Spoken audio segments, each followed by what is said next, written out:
प्रदेश की जनपद गोंडा से रक्षा मंत्री ने गिनाई भाजपा सरकार की उपलब्धियां। नमस्कार, मैं हूं शरीन और आप देख रहे हैं पहली खबर 24x7।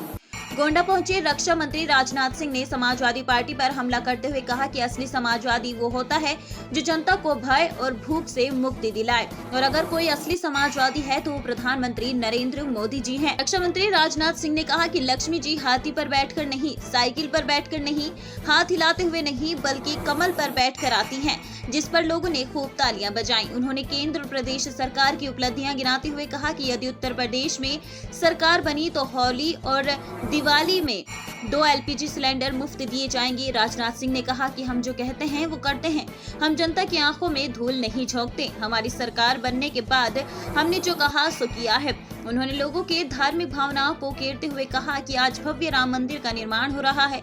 वहीं रक्षा मंत्री राजनाथ सिंह से मीडिया द्वारा मुख्यमंत्री योगी द्वारा गर्मी उतार देंगे के बयान के सवाल पर जवाब में कहा कि योगी जी ने जो कुछ भी कहा है उसके गलत अर्थ ना निकाले जाएं। भाजपा राजनीति में संयम और धैर्य से काम लेती है।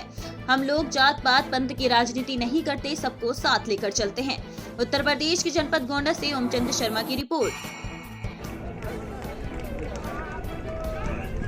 भैरवाइयों कश्मीर में शख्सगाम घाटी, जिस पर पाकिस्तान का अवैध कब्जा था, पाकिस्तान ने शख्सगाम घाटी चीन के हवाले की थी। उस समय भारत का प्रधानमंत्री कोई था तो पंडित जवाहरलाल नेहरू थे। इतना ही नहीं, पाक अधिकृत कश्मीर में काराकोरम जब हाईवे बना तो पाकिस्तान चीन की सहमत से बना। उस समय भैरवाइयों प्रधानमंत्री देश की श्रीमती इंदिरा गांधी, मोदी जी प्रधानमंत्री नहीं। इतना ही नहीं, जब चाइना पाकिस्तान की दोस्ती के कारण चाइना पाकिस्तान इकोनॉमिक कॉरिडोर बनना प्रारंभ हुआ, उस समय प्रधानमंत्री डॉक्टर मनमोहन सिंह जी थे, मोदी जी प्रधानमंत्री नहीं थे। मैं किसी प्रधानमंत्री की आलोचना नहीं करता, एक गलत बयानी नहीं की जानी चाहिए। यह हम लोगों के शासनकाल में नहीं हुआ। चाइना पाकिस्तान की दोस्ती हुई है तो आप लोगों के शासनकाल में हुई है, लेकिन फिर भी मैं इसको मुद्दा नहीं बनाना चाहता। बस इतना ही कहना चाहता हूं, देश की जनता को गुमराह नहीं किया जाना चाहिए। राजनीति का यह मतलब नहीं। समाजवादी पार्टी सचमुच जो अपने को यह समाजवादी कहते हैं तो मुझे तरस आती है। इन्हें समाजवाद छू तक नहीं गया। समाजवादी वह होता है जो आम जनता को भय और भूख से मुक्ति दिलाए, भय और भूख का समाधान करे, वही समाजवादी है। ये जब आते हैं भय पैदा होता है, गरीबी बढ़ने लगती है। और आप कहेंगे कि यह दावा आप कैसे करते हैं कि भारतीय जनता पार्टी की सरकार जब 2017 में आई है गरीबी कम हुई है। मैं दावे के साथ कहता हूं कम हुई है। उठाकर आंकड़े कोई देख ले। 80 करोड़ लोगों को कोरोना का इतना बड़ा संकट आ जाने के बाद लॉकडाउन था, कामकाज सारे बंद हो गए।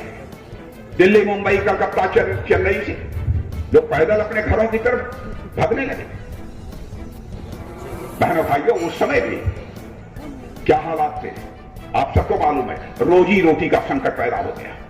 हमारे प्रधानमंत्री ने फैसला किया, जब तक यह कोरोना का संकट रहेगा और हमारे मजदूरों को हाथों को काम नहीं मिलेगा, तब तक हर परिवार में महीने में 2 बार मुफ्त राशन मुहैया कराया जाएगा। मुफ्त राशन मुहैया कराया जाएगा।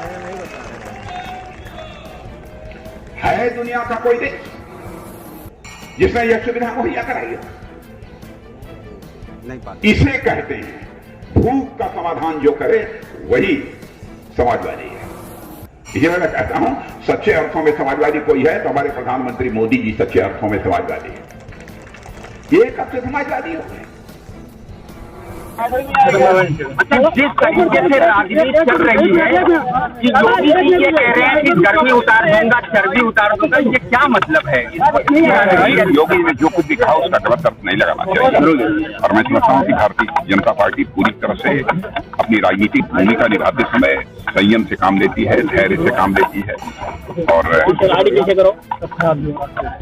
ये ना करो यार। हम इस बात में विश्वास रखते हैं कि राजनीति यदि होनी चाहिए तो स्वस्थ राजनीति होनी चाहिए, हेल्दी पॉलिटिक्स होनी चाहिए। उसी में हम लोग विश्वास करते हैं। हम लोग जाति पात पंथ और मजहब की राजनीति नहीं करते, बल्कि समाज के सभी वर्गों को हम साथ लेकर चलना चाहते हैं। लेकिन तुष्टीकरण की राजनीति में समाजवादी पार्टी, बहुजन समाज पार्टी और कांग्रेस पार्टियों को बाज आना चाहिए। जिस तरीके से आपने कहा विकास यहाँ पर शासन कर रहा है, मैंने शासन तो छोड़ दिया, सब समाजवादी पार्टी योगासन कर रहा है, 83 योगासन की बात, योगासन कर रहे हैं। Okay thank you. हर आने वाले दिनों में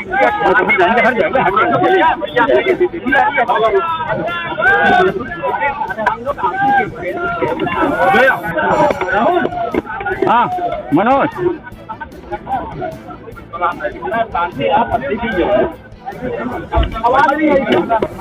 हाँ क्या हुआ? हाँ हम लगाए तो बोलो भैया, बोलो। अरे कहाँ लगाते घुस जाए।